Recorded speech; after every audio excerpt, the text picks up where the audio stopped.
को चिन्हित कर बुलडोजर एक्शन कर उन्हें ध्वस्त कर रही है। मौलाना महमूद मदनी विरोध में जिंदगी और मौत की जंग की बातचीत कर रहे हैं। सवाल यह मरने मारने वाली बात क्यों?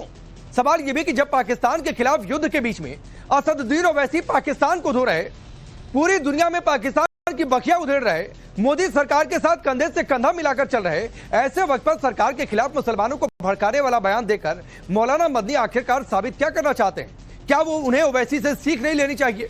सवाल यह भी कि मौलाना मदनी का आगे का प्लान क्या है? दरअसल यूपी में योगी सरकार नेपाल से सटे जिलों में अवैध अतिक्रमण और अवैध कब्जे को चिन्हित कर कार्रवाई कर रही है। इन अवैध अतिक्रमण में मदरसे और कुछ मस्जिदें भी शामिल हैं। प्रशासन जांच कर, नोटिस भेजकर जो भी कानूनी प्रावधान है उनका पालन कर एक्शन ले रही है। फिर इससे मौलाना मदनी को आखिरकार इतनी दिक्कत क्यों है कि वो सरकार को खुलेआम धमकी दे रहे, कह रहे कि लड़ाई होगी जिंदगी और मौत की, बीच का कोई रास्ता नहीं होगा। इतना ही नहीं, बात बात पर अदालत का दरवाजा खटखटाने वाले मदनी अदालतों पर ही सवाल उठा रहे, कह रहे भरोसा ही नहीं है, बेईमानी हो रही है। सवाल यह है कि जीने मरने की धमकी देकर मौलाना साहब की मंशा क्या है? आज इसी मुद्दे पर डिबेट, लेकिन पहले रिपोर्ट देखिए।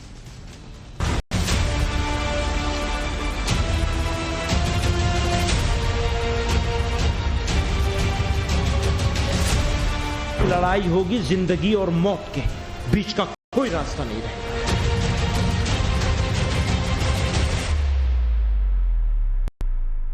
जो लोग मरने से डरते हैं उन्हें गुलाम बनना पड़ता है।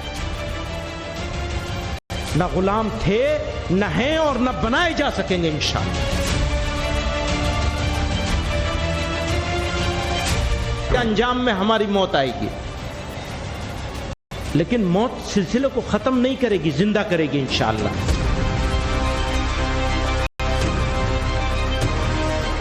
अदालतों में हमारे साथ बहुत बड़ी बड़ी बेईमानियां हुई हैं, इस वक्त भी हो रही हैं।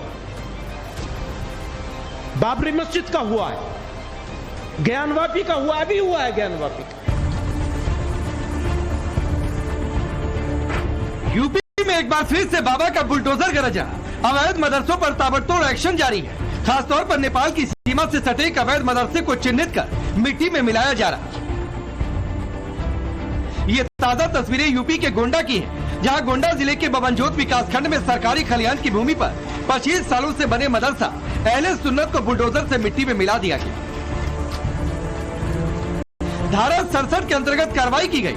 प्रशासन का बुलडोजर गरजा और चंद मिनटों में 25 साल से सरकारी जमीन पर अवैध कब्जा कर बनाया गया नया मदरसा जमींदोज हो गया। सिर्फ गोंडा ही नहीं, बहराइच से लेकर सूबे के दूसरे जिलों में भी अवैध मदरसों पर एक्शन जारी है। अवैध मदरसों पर एक्शन से बढ़ के जमीयत चीफ मौलाना महमूद मदनी लोगों को भड़काने का काम कर रहे। मदनी आरोप लगा रहे हैं कि मदरसों को बंद करके सरकार दुश्मनी पर उतर आई है।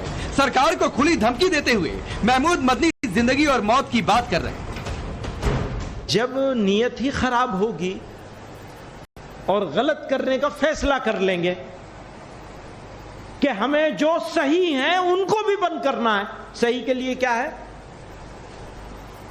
नंबर 1, अपनी जाती जमीन में हो, सरकारी जमीन में ना हो, या घपले की जमीन ना हो, कोई इख्तिलाफ वाले। नंबर 2, इमारत मंजूरियां लेके बनाई गई हो या बनाने के बाद मंजूरी ले ली गई हो, जो भी उसका जुर्माना रुमाना भरना हो भर के। नंबर 2, फायर फाइटिंग का अरेंजमेंट हो। नंबर 3, बच्चों के रखने का जो इंतजाम हुकूक अतफाल से मुताल्लिक है उसको भी पूरा किया जा रहा हो। सरकार फिर भी अगर खराब करना चाहे, दुश्मनी पर उतर आए, तो समझ लीजिए, एक बात याद कर लीजिए, फिर लड़ाई होगी जिंदगी और मौत के, बीच का कोई रास्ता नहीं रहेगा। मदनी इतने गुस्से में है कि मरने मारने की बात कर रहे हैं, गुलामी की बात कर रहे हैं और भरे मंच से धमका रहे हैं कि हमारी मौत से कहानी खत्म नहीं होगी, बल्कि सिलसिले को जिंदा रखेगी। और एक बात और याद रखिएगा, हमारी मौत से सिलसिला बंद नहीं होगा। जो लोग मरने से डरते हैं उन्हें गुलाम बनना पड़ता है।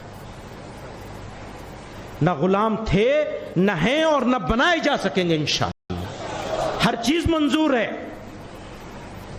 हम बिरादरान वतन में वो लोग जो समझदार हैं, बात सुनने के लिए तैयार हैं, हम उनका जूता अपने सर पे लेके चलने के लिए तैयार हैं।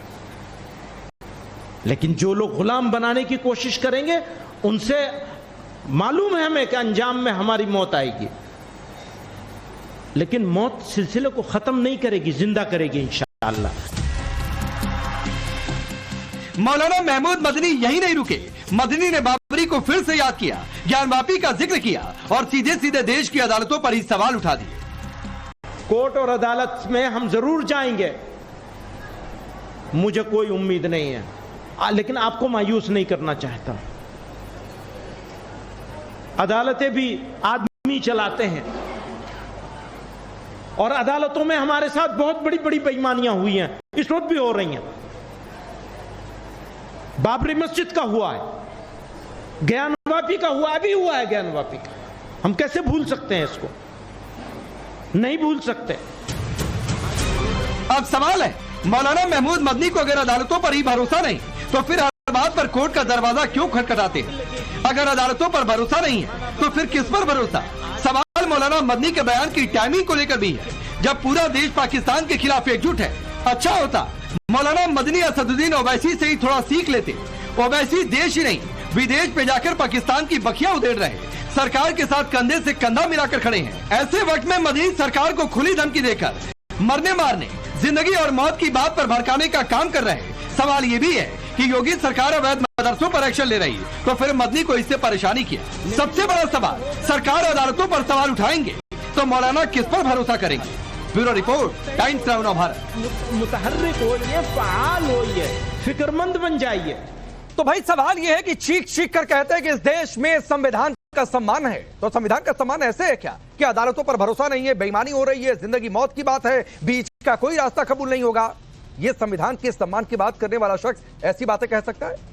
मैं आपका परिचय पहले आज के मेहमानों से करवाता हूं। शिवम त्यागी भारतीय जनता पार्टी के नेता और राष्ट्रीय प्रवक्ता, मोहम्मद फैज खान नेशनल कन्वीनर है राष्ट्रीय मुस्लिम मंच के, तारिक अहमद लारी है पॉलिटिकल एनालिस्ट, सपा को सपोर्ट करते हैं, तलहा रश्दी है स्पोक्स पर्सन है राष्ट्रीय उलेमा काउंसिल के, डॉक्टर मुमताज आलम रिजवी है इस्लामिक स्कॉलर के तौर पर। आप सभी का बहुत बहुत स्वागत है। तलहा रश्दी, आपसे शुरू करता हूं और सवाल बहुत सीधा सा है कि भाई या तो संविधान के सम्मान की बात कर लीजिए और या तो फिर कहिए कि जिंदगी और मौत की जंग की बात है, बीच का कोई रास्ता कबूल नहीं। ऑप्शन क्या चुनेंगे?